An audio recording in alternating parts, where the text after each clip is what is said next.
welcome to Josh's World of Adventures. This is Josh's ghost stories.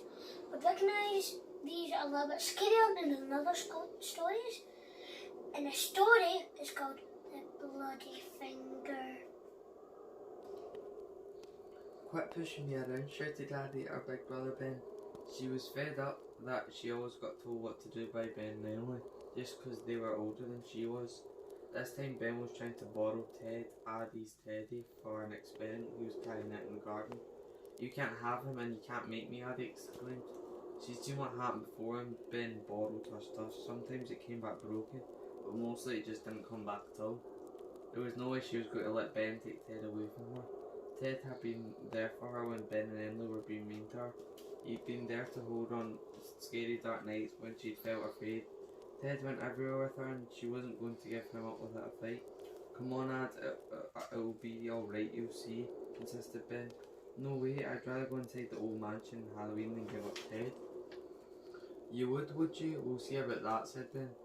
Then he called out his sister who watched TV in the next room. "Emily, you've got to hear what Addie's just said, you'll never believe it." "What now?" asked Emily. "Addie says she's not afraid to go up to the old mansion at Halloween." "Ha, that's something I'd like to see," said Emily. Little Addie, who can't even get to sleep without Ted by her side, going up the old mansion on the scariest night of the year. "Not just going up to it, we're going into it," said Ben. "No way, that's never going to happen," said Emily. So much for sisterly love and support, thought Addie. Addie looked at her sister and I could do it. "I don't believe that what they say about it is true." "So you don't believe in ghosts?" asked Emily.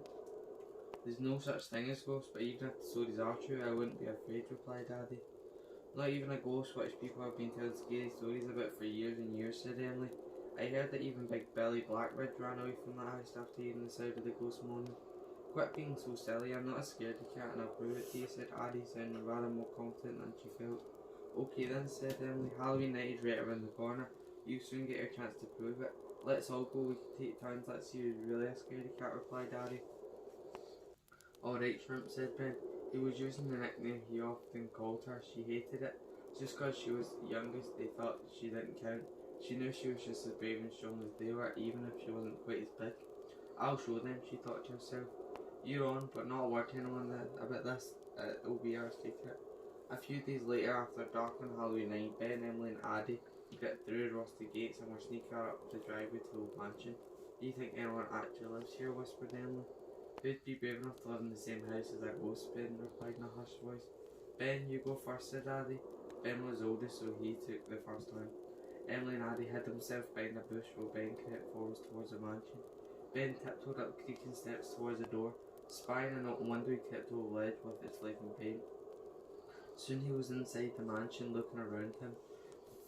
Through the blackness he could see furniture covered with dust sheets and thick cobwebs hanging down from a chandelier. "I hope this is as scary as it gets," he thought to himself. Stepping as slowly and quietly as he dared, he moved silently across the room to the door on the other side. As he turned the handle, it gave a loud creak which seemed to echo through the whole house. As he opened the door, he heard a sound coming from the floor above. Clear as day, he heard someone moaning and saying these words: "I am the ghost of the bloody finger! I am in the upstairs bedroom!" Ben didn't want to find out where the voice came from. He turned around and ran. He ran back across the room with the cobwebs hanging from the chandelier. He jumped through the window with paint peeling on the sash. He ran down the creaky steps leading away from the front door. When he got to the bush where Emily and Addie were hiding, he was panting and out of breath from running. "Don't go in there," he said. "I heard it. There really is a ghost." "Quit your moaning," said Addie. "I don't believe you. You're just trying to scare us. Emmy, it's your turn." Emily felt rather curious. If there was a ghost, she wanted to see it. "I'm not going to miss out my turn," she said. "I want to see for myself." Emily crept up the creaky stairs towards the front door. She crept over the window ledge with its flaking paint. Around her through the darkness she could see furniture covered with dust sheets and thick cobwebs hanging down from a chandelier. Nothing scary so far, she thought to herself. Slowly, quietly, she moved across the room to the door on the other side. As she turned the door handle, it gave a loud creak which seemed to echo through the whole house. Slowly, deliberately, she opened the door. The creaking sound only grew louder. Then clear as day she heard someone moaning and saying these words: "I am the ghost of the bloody finger! I am in the upstairs bedroom!" Emily didn't wait to find out where the voice came from.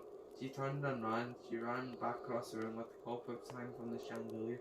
She jumped through the window with paint peeling on the sash and ran down the creaky step leading away from the front door. She arrived back at the bush where Ben and Addie were hiding, breathless and afraid. I heard it too, she said. There really is a ghost. Come on, let's get out of here. Quit your moaning, it's my turn and you're not going to scare me out, said Addie. Good luck, Shrimp, whispered Ben. She set off and showed up the old mansion. She crept up the creaking steps towards the front door. She climbed over the ledge and through the window of its flaking paint. She looked around the gloomy room with furniture covered with dust sheets and thick cobwebs hanging down from the chandelier. I ain't afraid of nothing and there's nothing to be afraid of, she thought to herself. Silently she moved across the room to the door on the other side. As she turned the door handle, it gave her a loud squeak which echoed through the whole house.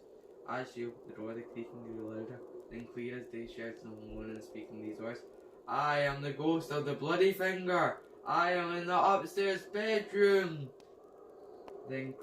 But Addie was not going to be so easily frightened. She kept moving, walking down slowly across the hallway to the bottom of the stairs. Again she heard the voice moaning. I am the ghost of the bloody finger. I am in the upstairs bedroom. Addie took one step, then another up the winding staircase. Finally she reached the landing. Again the voice moaned loudly. I am the ghost of the bloody finger. I am in the upstairs bedroom. Addie knew she had one chance and one chance only to prove to Ben and Emily she wasn't a scaredy cat. She knew she was as brave as anyone and she wasn't about to let anyone or anything scare her now. Creeping along the landing, she crept up to the bedroom door. The moaning voice was just on the other side of the door. I am the ghost of the bloody finger. I am in the upstairs bedroom. It sounded louder and scarier than ever before. With trembling hands, Addie turned the door handle, slowly peering into the darkened room. She couldn't see anything, but the voice seemed as though it was right next to her when it moaned quietly in her ear. I am the ghost of the bloody finger. I am in the upstairs bedroom. She turned and yelled, well, my name's Addie and you don't scare me. Quit your moaning and put a band-aid on it. The ghost was so surprised that it turned and ran back across the room with the cobwebs hanging from the chandelier, jumped through the window with paint peeling on the sash and ran down the creaky steps leading away from the front door, and it was never seen again. From that day to this, and you probably won't be surprised to know no one ever dares to call Addie Shrimp.